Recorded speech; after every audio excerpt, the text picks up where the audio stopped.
Alors je voudrais commencer par ce qu'il est d'usage de faire en fait à la fin d'un colloque, c'est-à-dire au nom d'Antonio et de moi-même, remercier les intervenants de leur présence. Il fallait en effet, vous le savez, plus de courage que d'habitude pour accepter de participer à ce colloque en bravant le chaos des grèves et en se résignant à l'éventualité de se retrouver peut-être bloqué au retour. J'espère qu'il n'en sera pas ainsi, hein, Ome Genoito. Jusqu'à peu, nous ne savions pas s'il allait être possible d'accueillir ce colloque au Collège de France avec le personnel nécessaire pour en assurer le bon fonctionnement, enfin le bon fonctionnement de nos séances. Et donc je voudrais remercier chaleureusement évidemment tous les orateurs qui n'ont pas eu peur d'affronter le désagrément d'une grève, d'une ampleur, nous dit-on, inhabituelle. On n'a pas l'impression, hein, lorsqu'on regarde la circulation dans la rue ou le taux de fréquentation des métros et des bus ce matin, mais enfin, c'est ce qu'on nous dit depuis un certain temps. Je voudrais aussi remercier le public qui s'est déplacé en consentant pour certains à des marches, à de longues marches, et surtout l'ensemble des personnels du Collège de France qui, par leur présence, permettent la tenue de ce colloque. J'espère, nous espérons, que nul ne le regrettera. Le sujet de notre rencontre, que je voudrais présenter rapidement en introduction, a en tout cas, je crois, l'avantage de l'originalité. Ce colloque est, je pense, le premier consacré à un problème méthodologique qui, quoique conditionnant notre façon d'appréhender la culture des anciens et déterminant nos modes de travail et d'organisation dans le domaine de la papyrologie depuis ses origines, est un sujet qui est rarement étudié pour lui-même et à plus forte raison remis en question. Il s'agit de notre façon de classer la documentation écrite conservée par les papyrus en deux catégories qui sont vite devenues des évidences selon lesquelles s'organise notre discipline. Les sources relevant de l'écriture qu'on pourrait appeler pérenne, c'est-à-dire les livres, production écrite, faite pour durer, pour être recopiée et se diffuser au-delà du cercle de leurs commanditaires. Ces textes sont l'objet d'études de la papyrologie littéraire et impliquent une approche qui est avant tout philologique. Et puis, évidemment, les papyrus documentaires, les sources relevant de l'écriture quotidienne, entre guillemets, que nous autres modernes avons pris l'habitude de désigner sous le terme de document, une appellation commodément englobante, mais d'un grand flou en ce qu'elle recouvre une multitude foisonnante de réalités, dans le détail de laquelle je n'ai pas le temps de rentrer. Ces sources s'inscrivent normalement, contrairement aux premières, dans l'urgence du présent. Elles sont le domaine de la papyrologie documentaire qui met en œuvre des questionnements qui sont avant tout historiques. Alors à ces deux catégories est venue s'ajouter une troisième, un bis à l'écran, les papyrus paralittéraires, ce que les anglo-saxons appellent subliterary papyri. Alors para, à côté d'eux, ou sub, sous, le préfixe n'aide pas à en donner une définition claire. Ce sera la tâche d'Antonio Ricciardetto que de creuser, d'interroger cette notion au cours de ce colloque. Alors la première question qui se pose, qui est au centre en fait de la problématique de ce colloque, est de savoir si cette différence entre papyrus littéraire et papyrus documentaire, pour le dire autrement entre livre et documents, et je laisse pour l'instant de côté les papyrus paralittéraires ou sublittéraires, si cette différence était pertinente pour les anciens. Alors certes, du point de vue de son élaboration et de sa diffusion, les deux types de textes étaient nécessairement ressentis comme fonctionnant différemment. Les sources littéraires sont constituées de textes qui font l'objet d'une édition et d'une traduction d'une tradition, autrement dit, de textes destinés à la publicité, faisant l'objet d'un travail éditorial et volontairement livré aux copistes pour une diffusion large qui ne se limite pas à une seule catégorie professionnelle, et j'insiste bien sur ce point, et dont la durée peut être indéfinie, ce qui exclut par exemple, dans l'ordre de la papyrologie documentaire, une circulaire administrative, elle aussi recopiée en plusieurs exemplaires, mais diffusée auprès d'un groupe d'individus bien circonscrits professionnellement et temporellement. De ce point de vue, donc, les sources littéraires semblent s'opposer à des documents émis en un ou plusieurs exemplaires, adressés à des individus bien particuliers, mais non destinés à entrer dans le flux de la tradition en vue d'une transmission sur plusieurs générations. Mais au-delà de cette différence, qui me semble fondamentale entre les deux, conditionnés par deux ordres propres d'intentionnalité, les anciens ont-ils ressenti les deux groupes comme relevant de deux conceptions différentes de l'écrit ? C'est une question, évidemment, qu'on peut se poser. En outre, même s'ils les ressentaient comme différentes, ces catégories étaient-elles hermétiques l'une à l'autre, ou leurs différences de nature ont-elles malgré tout permis des interactions entre les deux ?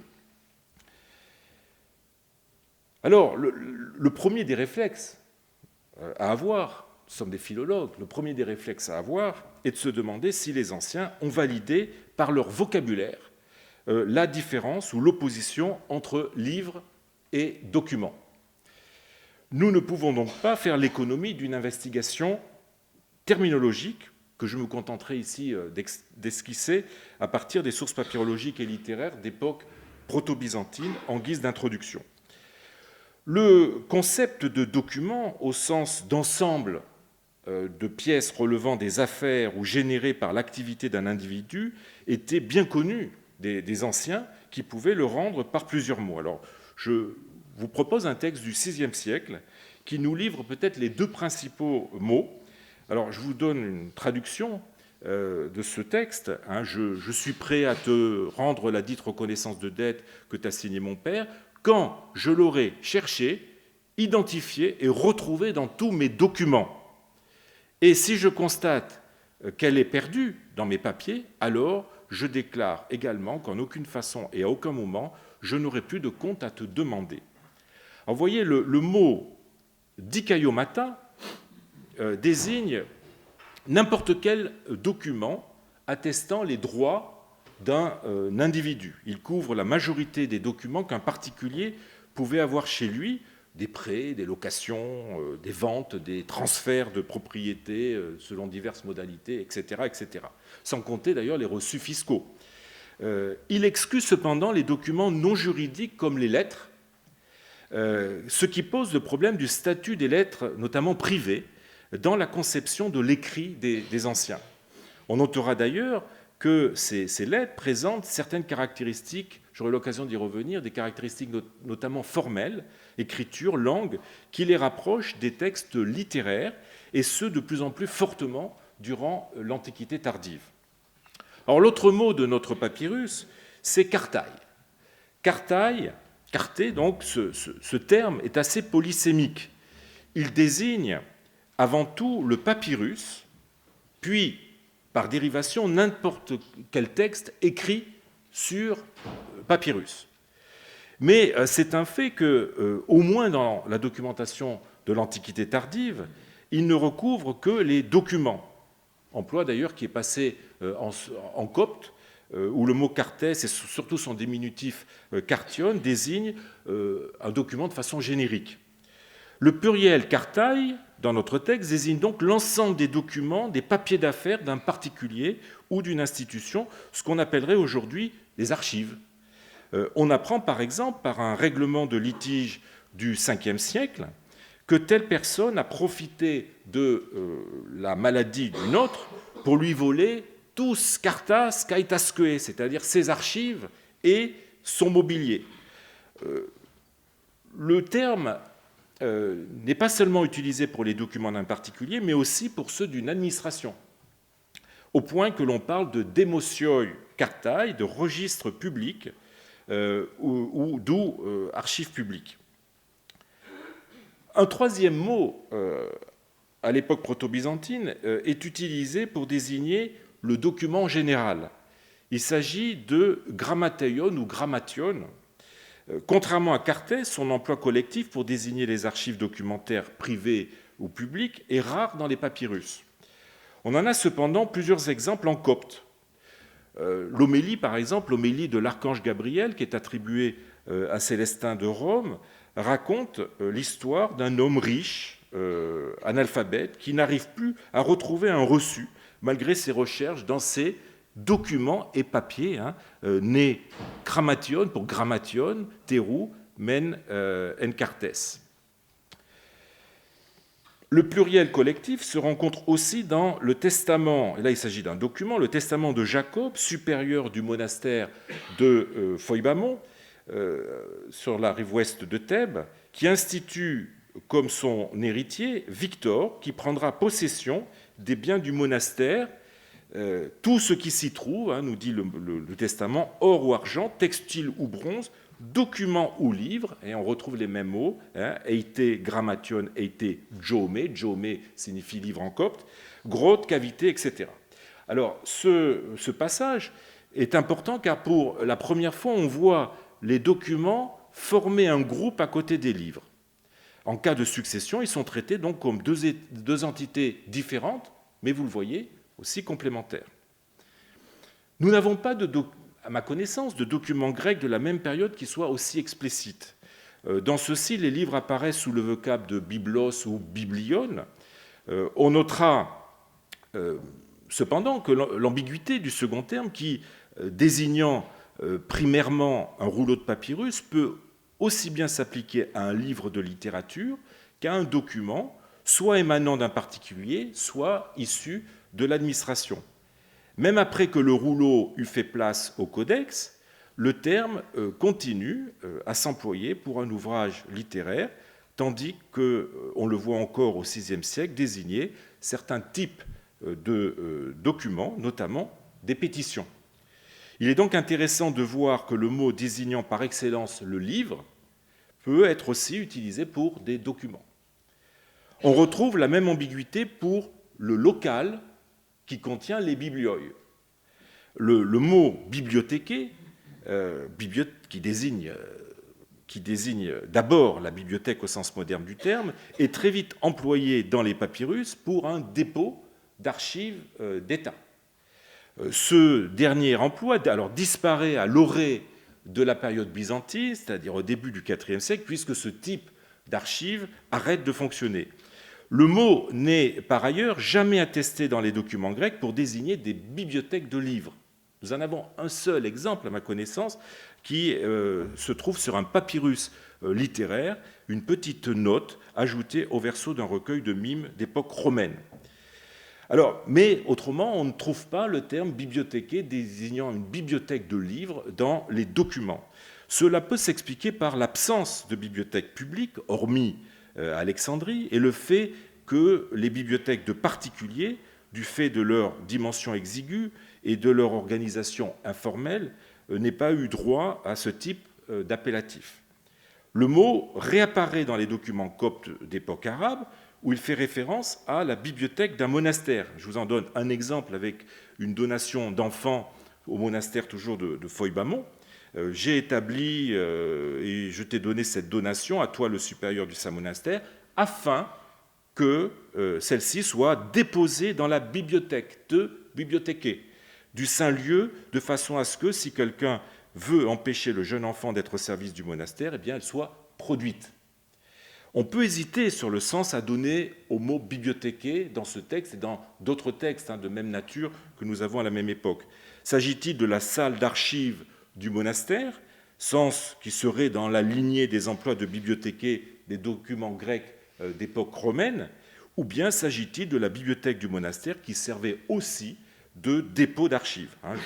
Personnellement, je pencherai plutôt pour la seconde solution.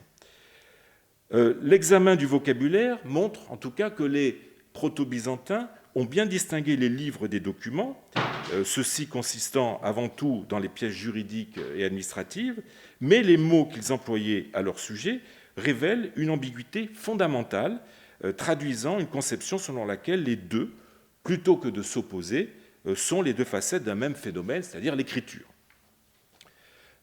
Cette conclusion est-elle corroborée par les pratiques liées à la conservation de chacun des deux types d'écrits, les archives d'un côté et les bibliothèques de l'autre? Alors, nous avons vu l'ambivalence des témoignages documentaires concernant les bibliothèques des monastères. Qu'en était-il chez les particuliers? En tout cas, chez les personnes peu nombreuses qui avaient le privilège de posséder une collection de livres en même temps que des ensembles archivistiques documentaires, ensembles qui étaient rangés dans des placards muraux comme ceux qu'on a retrouvés ici à Caranis. Les quelques données que nous avons à ce sujet proviennent de sources littéraires et entérinent l'idée, d'ailleurs tout ce qu'il y a de plus attendu, que les livres et les documents se côtoyaient dans le même espace. Un des témoignages les plus clairs est celui de l'homélie de l'archange Gabriel que je citais tout à l'heure.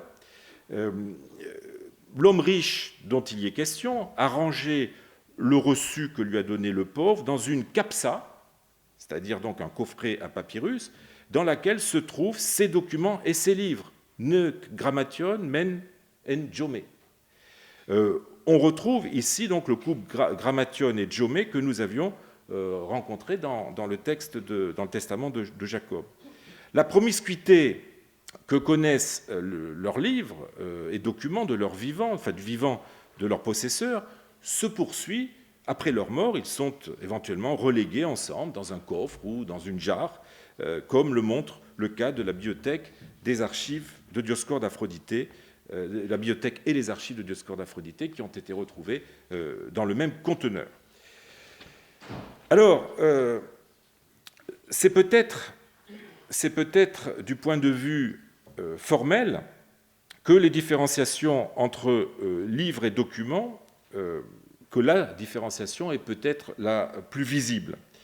D'un point de vue bibliologique, le livre de l'Antiquité tardive prend la forme d'un codex, abandonnant donc le rouleau, tandis que les documents s'élaborent sur des coupons de papyrus. Alors qu'à une époque plus ancienne, le rouleau pouvait servir aux deux types d'écrits, l'Antiquité tardive introduit une forte différenciation formelle. Mais, comme vous le savez, la forme du codex finit malgré tout par contaminer le domaine documentaire. Sous l'effet de la romanisation, on voit apparaître dès le début du IVe siècle, et surtout à partir du VIe siècle, les codex documentaires, soit pour les comptabilités privées, soit surtout pour les registres financiers et fiscaux qui prennent, si l'on peut dire, la suite des tax rolls. Aussi, la différenciation bibliologique entre livres et documents tend-elle à s'estomper. Par ailleurs, il n'est pas rare qu'un document puisse être réutilisé pour copier un texte de nature littéraire ou paralittéraire, ou inversement. Je voudrais vous en montrer, c'est connu, mais je voudrais montrer juste un cas un peu atypique. Le copiste d'un manuel de conjugaison verbale grec qui n'a pas reculé devant l'idée de transformer un rouleau contenant un arbitrage copte en un codex consacré aux paradigmes verbaux, aux verbes contracts, même si cela conduisait à une espèce de monstre bibliologique dans lequel chaque page du manuel faisait face à une page de document. Le document est à gauche et les conjugaisons verbales sont à droite. D'un point de vue paléographique, livres et documents se sont toujours nettement opposés par le développement d'une différenciation stylistique entre écriture de librairie et écriture documentaire. Je crois que Willy Claris reviendra plus longuement sur le sujet. L'Antiquité tardive se caractérise cependant par le brouillage de cette différenciation qui se manifeste par une influence des styles littéraires sur ceux des documents. Alors, certes, les fonctionnaires et les notaires adoptent des écritures très différentes de celles des livres, mais les particuliers ont de plus en plus tendance à littérariser, si vous me passez ce néologisme, leur écriture dans leurs lettres ou dans les souscriptions qu'ils peuvent être amenés à apposer sur des pétitions ou sur des documents juridiques. Je voudrais vous montrer un exemple bien connu des papyrologues avec cette lettre des archives de Théophane, dont l'écriture est très proche de deux textes littéraires que j'ai mis à droite sur l'écran, ou bien cette souscription dans une pétition du VIe siècle, où vous voyez que la personne a adopté un style d'écriture qui est tout simplement celui que l'on retrouve dans ce texte d'Homère du Ve siècle. Par ailleurs, les auteurs de lettres en viennent aussi à multiplier dans leurs documents les signes diacritiques, accent, esprit, point, diastole, etc., normalement réservés à la copie des textes littéraires. Un exemple toujours avec une lettre des archives de Théophane qui est truffée de ce type de signes. Alors la compénétration de ces deux univers écrits, le littéraire et les documentaires, se manifeste de façon extrême par des cas borderline, des entre-deux, des textes, disons, entre-deux, dont je voudrais vous donner quelques exemples. Alors, je les emprunte aux archives de Dioscore d'Aphroditê, donc VIe siècle, archives qui contiennent à la fois des documents, des textes,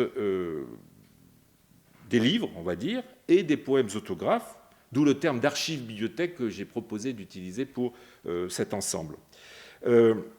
On trouve dans cet ensemble une pièce bien curieuse. Il s'agit d'un rouleau contenant une série de textes, une pétition sur les deux premières colonnes et au moins deux lettres, l'une adressée à un évêque, l'autre à un notarios érudit, d'un notarios érudit à un confrère. C'est la colonne 3. Alors quel est le statut de cette série de documents ? En examinant le rouleau de plus près, je me suis rendu compte qu'il ne devait pas être considéré comme un registre de documents remplissant une fonction documentaire, mais qu'il était une anthologie servant de modèle à celui qui l'a copié et dont on peut reconnaître la main. Ce que n'avait pas fait le premier éditeur, c'est tout simplement celle de Dioscore, qui a adopté là un style d'écriture de librairie très proche de celui qu'il utilise dans ses poèmes et qui s'oppose à celui qu'il adopte pour les documents qu'il est amené à écrire. C'est donc qu'il concevait ces documents comme des textes remplissant la fonction d'un manuscrit littéraire. Pourquoi ? Tout d'abord, la pétition n'est pas écrite par n'importe qui, mais par le célèbre Horapollon, philosophe du Ve siècle, bien connu aussi pour son paganisme militant.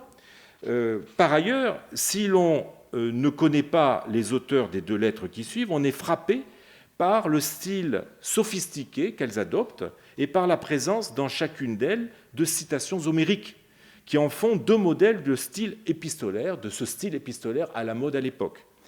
Donc, nul doute, selon moi, que Dioscore s'est constitué là une anthologie de documents qu'il pouvait lui-même utiliser dans la rédaction de ses lettres et des nombreuses pétitions qu'il a eu à écrire. Ainsi, donc, ce recueil de documents remplissait en fait le rôle d'un livre, un livre de modèle, et témoigne de la fonction quasi littéraire que certains documents, comme la pétition et la lettre, pouvaient avoir dans l'Antiquité tardive. Alors inversement, on trouve parmi les pièces littéraires des archives-bibliothèques de Dioscore un très curieux poème, dont je vous donne juste la traduction du début et de la fin. « Reçois, ô le meilleur des hommes, une lettre de ton ami, de moi qui aime ta vue comme un assoiffé qui sortirait de terre pour contempler ta personne, qui est pour moi aimable ami, un si doux sujet d'attention, etc. etc. » Je saute le milieu, qui est d'ailleurs assez abîmé, pour vous traduire juste la fin. « Occupe-toi en personne de la réponse, afin que j'aie des nouvelles de ta santé, qui est ma plus chère préoccupation. » Vous voyez, en fait, il ne s'agit ni plus ni moins que d'une lettre. D'une lettre, Dioscore s'est amusé à écrire une lettre en vers à un ami en difficulté. Vous noterez que l'écriture qu'il emploie n'est pas celle, la belle oncia ou la belle majuscule qu'il adopte pour la plupart de ses poèmes, ou pour la copie de l'anthologie dont je viens de vous parler, comme si le genre documentaire auquel appartient ce texte justifiait le recours à un style graphique un peu moins noble, ou en disant appartenant à une autre catégorie, celle du documentaire. Cet essai poétique, en fait, n'est qu'une conséquence extrême de la valeur littéraire dont la lettre pouvait être investie dans l'Antiquité tardive, comme je l'ai dit tout à l'heure. Les deux papyrus que je viens de présenter sont les deux facettes d'un même phénomène. Ils battent en brèche la vision manichéenne que l'on pourrait tenter d'avoir de la documentation papyrologique en montrant que les documents peuvent avoir un statut de texte littéraire, ce que j'ai appelé ailleurs, en jargonnant peut-être la littérarisation du document, et que la littérature peut revêtir les atours du document et prendre le relais de la pratique documentaire, ce qu'on pourrait appeler la documentarisation de la littérature. Ces croisements participent d'une conception unitaire et globalisante de la culture écrite. Alors, vous voyez, à l'issue de cette analyse, ce qui s'impose, c'est la labilité de la frontière entre livre et document durant l'Antiquité tardive. Je ne cherche certainement pas à dire que les deux se sont confondus dans l'esprit des anciens. Ils les ont nettement distingués, ne serait-ce que pour leurs fonctions très diverses. Mais ils ne les percevaient pas comme faisant partie de deux univers différents, en tout cas deux univers irréconciliables. Alors un tel constat, je terminerai là-dessus, un tel constat conduit à se poser une seconde question, là encore au centre de notre colloque, celle de la pertinence de nos catégorisations traditionnelles dans le travail que nous menons aujourd'hui sur les sources écrites des anciens. Or, le fait que la papyrologie se soit depuis des décennies hyper spécialisée a conduit à ériger ces catégories typologiques en catégories disciplinaires. On considère presque qu'il y a deux papyrologies irréductibles, l'une à l'autre, l'une relevant de la philologie, l'autre de l'histoire, je l'ai dit, et l'on se spécialise maintenant presque toujours dans l'une ou dans l'autre, ce qui conduit à un véritable cloisonnement des spécialités qui joue, selon moi, le rôle d'un obstacle épistémologique, entravant une appréhension plus globale de la culture écrite. Cette culture écrite gagne pourtant à être appréhendée dans une approche qui croise systématiquement les deux types de sources, permettant, un, de remettre les livres dans le contexte de leur lecteur ou possesseur, et deux, de remettre les documents dans le contexte de la formation littéraire, de la formation culturelle de leur rédacteur, et plus généralement, je dirais, dans le contexte culturel de la société de l'époque. En bref, cette approche concourt à une meilleure compréhension, une meilleure contextualisation des deux. Je voudrais vous donner très rapidement quelques exemples de cette seconde approche, qu'on pourrait appeler l'approche documentariste de la culture écrite. Eh bien, un des premiers dossiers témoignant de la fécondité de cette approche est celui des archives de Théophane, dont j'ai déjà parlé, IVe siècle, constitué d'un intéressant ensemble de lettres privées, d'une très grande qualité littéraire. En voici un exemple avec la lettre de Bessodhoros à Théophane. On est frappé par le nombre de mots ou d'expressions à connotation littéraire que j'ai mis en bleu à l'écran, ou plus particulièrement des mots qui appartiennent au lexique platonicien en rouge. Or, étant donné les relations du milieu de Théophane avec le culte d'Hermès Trismégiste, ce platonisme lexical est tout à fait significatif.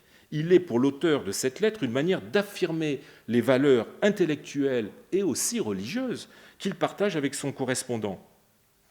Mon second exemple est emprunté aux archives du Scholasticos ou du Scholasticus Amon et montrera l'importance de la paléographie.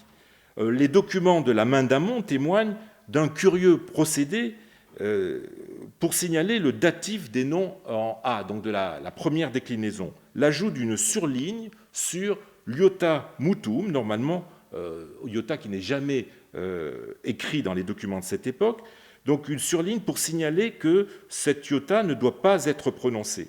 Eh bien, ce procédé est tout à fait inhabituel.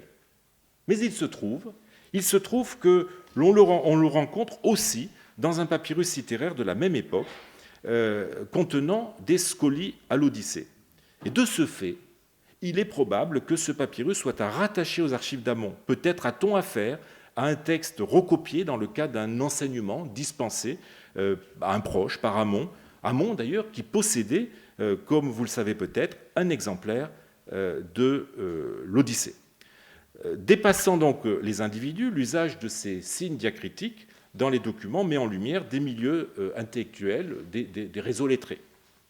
Puis mon troisième exemple, le dernier, je vous rassure, eh bien, nous ramènera aux archives de Dioscore et montre combien l'analyse culturelle des documents peut être riche en enseignements sur le profil de celui qui les rédige. Dans le cas de Dioscore, on est frappé par l'influence qu'Homère a exercée sur sa façon de composer des documents. J'ai déjà eu l'occasion d'en parler par le passé. Un seul exemple, avec cette pétition composée par Dioscore, on notera au milieu de divers homérismes la présence d'une citation de l'Iliade. Et rien n'illustre mieux, je crois, la prégnance du texte homérique dans le travail de rédaction du notaire qui était Dioscore.